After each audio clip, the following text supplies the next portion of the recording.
I'm working more and more with self-doubting entrepreneurs Mm.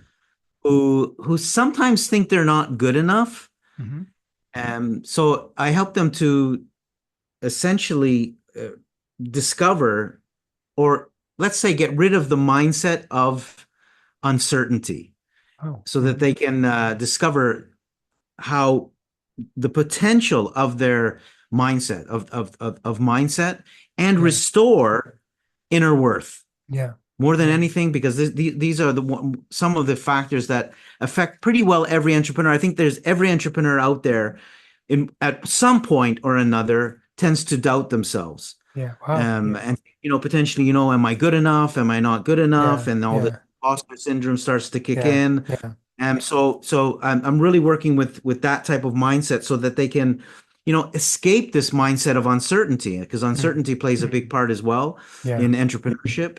Yeah. And like I said, then they can finally restore that inner worth. Yet, what is the reason I chose mindset? Because I truly believe mindset is everything. Why?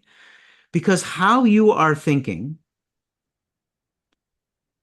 is essentially having an effect, or is creating an emotion.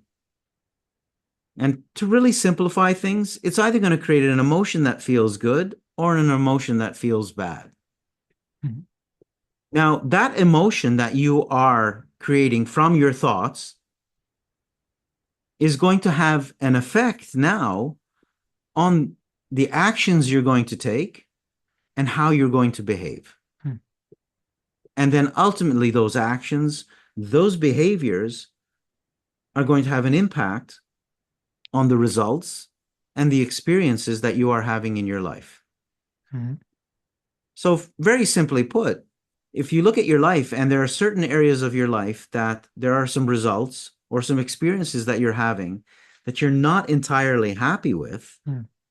essentially you got to go right back to the beginning and become aware of what's going on with my thoughts. A really good coping mechanism, if you want to call it a coping mechanism for those who are listening and going through maybe challenging moments, is realizing that ultimately you can never fail.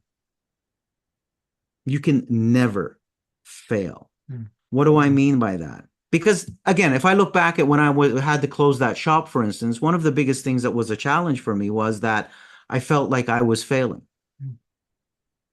And on top of that, and I want to mention this because I think this affects many entrepreneurs as well, and individuals alike, not just an entrepreneur. And ultimately, I believe everybody is an entrepreneur, Mhm. because, and the reason I say that is because we're all in this business called life. As well, is because a lot of entrepreneurs are interested in let's say, making the next sale, Mm.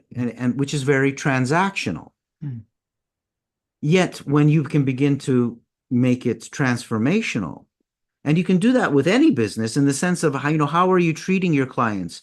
Are you giving them the customer service that they truly deserve? Are you treating them in a way that you're transforming the way you do business, so that you create recurring trade, Mm. that you actually building a relationship with Mm. your clients? Yeah. And this is where it begins to become transformational as well. For me, it's Mm. not about having thousands and thousands and thousands of clients. It's not something that I need. Yeah. I'm interested in working with a group of clients who become long-term clients because we grow together.